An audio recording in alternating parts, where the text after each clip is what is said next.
हरो धन राधा श्री राधा श्री राधा हमारो धन राधा श्री राधा श्री राधा परम धन राधा राधा राधा राधा राधा परम धन राधा राधा राधा राधा राधा परम धन राधा राधा राधा राधा राधा परम धन राधा राधा राधा राधा राधा हमारो राधा श्री राधा श्री राधा हमारो धन राधा श्री राधा श्री राधा हमारो धन राधा श्री राधा श्री राधा हमारो धन राधा श्री राधा श्री राधा श्री राधा राधा श्री राधा राधा श्री राधा राधा श्री राधा राधा श्री राधा राधा श्री राधा राधा श्री राधा राधा श्री राधा राधा श्री राधा राधा श्री राधा राधा श्री राधा राधा श्री राधा राधा हमारो धन राधा राधा श्री राधा हमारो धन राधा श्री राधा श्री राधा हमारो धन राधा श्री राधा श्री राधा हमारो धन राधा श्री राधा श्री राधा राधा रानी सरकार की आत्मदेव जी के यहाँ आनंद ही चल रहा है, पर हमारा शास्त्र सावधान करता है अगर अकेली संतान है ना तो माता पिता को अनुशासन में रखना चाहिए, अन्यथा बिगड़ गई तो हाथ में नहीं आती। आत्मदेव जी से गलती हो गई है कि तो बेटा है कितना उड़ाएगा, उड़ाने में धीरे धीरे दुर्गुणों में घुसना आरंभ किया। दुर्गुणों में घुसना आरंभ कहां से करता है? गुटखा खाना चोरी से शुरू किया, समझ लीजिए दुर्गुण आने और वो गुटखा से बढ़ते बढ़ते बोतल तक का सफर तय करने लगता है, और जब यहाँ तक का सफर तय करेगा और उसके बाद उसको पैसा नहीं मिलेगा तो चोरी करेगा, चोरी करेगा। जिससे लिया है समय पे ना दे पाएगा तो अब शब्दों का प्रयोग किया जाएगा उसके लिए, उसको सुनेगा तो बोतल पी करके घर में आएगा तो माता पिता का अपमान करेगा। यही हुआ आत्मदेव जी के साथ, थोड़े से जो लापरवाही की ना परिणाम सामने।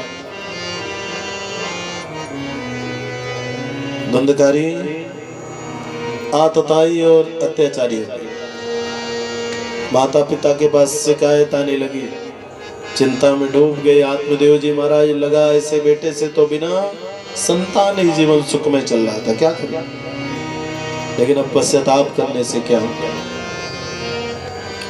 एक दिन आत्मदेव जी को भी धुंधकारी ने अपमानित करके हृदय को ठेस पहुंचाई और स्थिति ये हुई, आत्मदेव जी को गोकर्ण जी महाराज ने समझाया कि यहाँ के जो रिश्ते हैं ना ये सब लौकिक हैं, यहाँ आपका है कोई नहीं। आप जिसे अपना मानते हो आपका है नहीं। इसलिए श्रीमद् भागवत के 10वें स्कंद का पाठ करें और उसी का आश्रय लेकर के अंतरात्मा को संतुष्टि भी ले पाए आत्मदेव जी, और अंत में पंचभौतिक शरीर को छोड़ भी दिया। इधर धुंधली अकेली धुंधकारी ने परेशान किया, इतना अपमानित किया कि बेचारी एक दिन कुआं में कूद करके जाकर ना अकाल मृत्यु में मरी। धुंधकारी ने 5-5 वेश्याओं को घर में रख लिया। वेश्याएं पैसा एकत्रित करती रहीं। जब लगा अब ये पैसा देने में असमर्थ है तो स्वयं एक दिन उसके गले में रस्सी फंसाई ना और तड़पाया। आग के बड़े बड़े अंगारों को शरीर में रखा, तड़प तड़प के धुंधकारी की मृत्यु। इधर गोकर्ण जी महाराज तीर्थ यात्रा करने के लिए चले गए। माता पिता के न रहने पे संतान का दायित्व है उनके कल्याण के लिए तीर्थों में जाकर के भगवान का दर्शन करें। पूर्ण करके आए तो जैसी उसकी व्यवस्था हो वैसे भगवान का पूजन करें। अगर उसको भगवान ने व्यवस्था दिया है तो श्रीमद् भागवत की कथा सुना, नहीं दिया है तो जो उससे बन पड़ रहा है वो कर सकता है। गोकर्ण जी महाराज जब गया में पहुंचे ना तो किसी के द्वारा सूचना मिली कि धुंधकारी भी नहीं रही, तो धुंधकारी के लिए भी पिंडदान किया। यात्रा को पूर्ण करके शास्त्रानुसार जो नियम है कि व्यक्ति तीर्थ करने जाए तो लौट के अपने घर आना चाहिए। गोकर्ण जी जब पहुंचे तो रात को 12 बजे। सोचा किसी को बताएंगे, सब लोग मिलने दौड़े चले आएंगे, ये ठीक नहीं है। रात्रि विश्राम कर लो, सुबह सबसे मिलूंगा। आंख बंद किया, ये थोड़ा भजन कर लो। या निशा सर्वभूतानां तस्यां जागृत संयमी। संत महात्मा दुनिया के लोग जब सो जाते हैं तो उनके कल्याण के लिए भगवान का भजन किया करते थे। जैसे भजन में मन को लगाया, आंख बंद किया, एक परछाई सामने आ गई, वैसे जैसा स्वरूप। आंख खोला तो कोई नहीं, आंख बंद करे फिर कोई ना कोई परछाई, डरावना दृश्य। हाथ में जल लिया। गोकर्ण जी महाराज ने मंत्र से अभिमंत्रित करके जल को फेंका। तुम कौन? आवाज आती है, अहम भ्राता त्वदीयोस्मि धुंधकारीति नामता। हम आपके भाई हैं और हमारा नाम धुंधकारी। धुंधकारी का नाम सुनते ही गोकर्ण जी आश्चर्य में पड़ गए और मुख से राम राम राम राम। तू यहाँ, तेरे लिए तो मैंने गया में श्राद्ध कर दिया। आवाज आती है, भैया मेरे लिए एक बार नहीं, आप 100 बार भी गया श्राद्ध करें और चाहे कि मैं मुक्त हो जाऊं, संभव नहीं है। गया श्राद्ध सतेनापि मुक्तिर्मे न भविष्यति। मेरी मुक्ति का कोई और ही उपाय हो तो आप सोच सकते हैं, इससे मेरी मुक्ति होने वाली नहीं। सुबह होते ही गोकर्ण जी से मिलने वाले संबंधी जन, संत जन, शास्त्री जन, विद्वान जन सब लोग पहुंचते हैं। कुशल क्षेम पूछने के बाद गोकर्ण जी महाराज ने कहा, भाई महाप्रेत की मुक्ति का उपाय क्या है? विद्वानों ने अपना वेद का सहारा लिया, पलटना शुरू किया, पर कहीं भी नहीं लिखा था कि महाप्रेत की मुक्ति का उपाय क्या।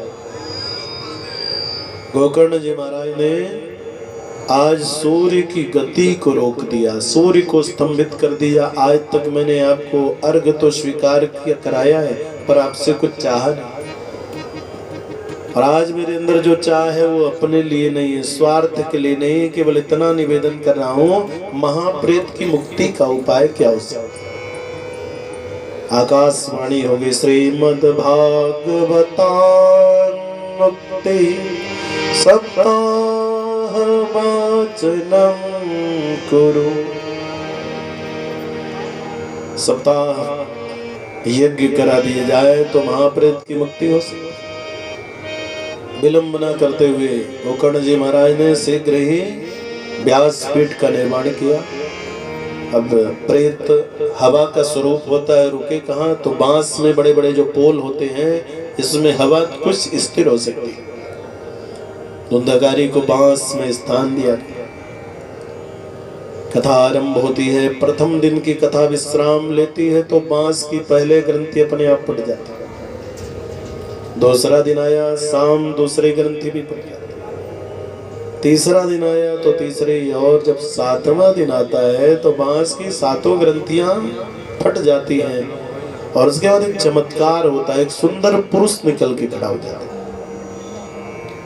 आकर के व्यासपीठ को प्रणाम करता है, भैया हम तुम्हारे भाई, और आप जैसा भाई न होता तो मुझे तो सदगति मिलने वाली नहीं थी। ये बात हो ही रही थी, तब तक 2 विमान, बड़े सुंदर विमान आके खड़े हो गए। गोकर्ण जी महाराज ने परिचय पूछा, आप कौन है? विमान के साथ जो बैठे हुए भगवान के पार्षद थे, उन्होंने अपना परिचय बताया, हम भगवान के पार्षद हैं। कैसे आना हुआ? बोले महाराज हम दो लोग आए हैं, एक इनके लिए जो आपको प्रणाम कर रहे हैं और एक विमान आपके लिए है अगर चलना चाहें तो गोकर्ण जी महाराज को आश्चर्य हुआ। कथा के श्रोता तो इतने हैं लेकिन भगवान ने ये भेदभाव क्यों किया? विमान दो ही भेजे। अत्रैव बहवः सन्ति श्रोतारो मम निर्मला। इतने लोग हैं लेकिन ये क्या हुआ? पार्षदों ने कहा कि हमारे प्रभु कभी भेदभाव रखते ही नहीं। जिस विधि से धुंधकारी ने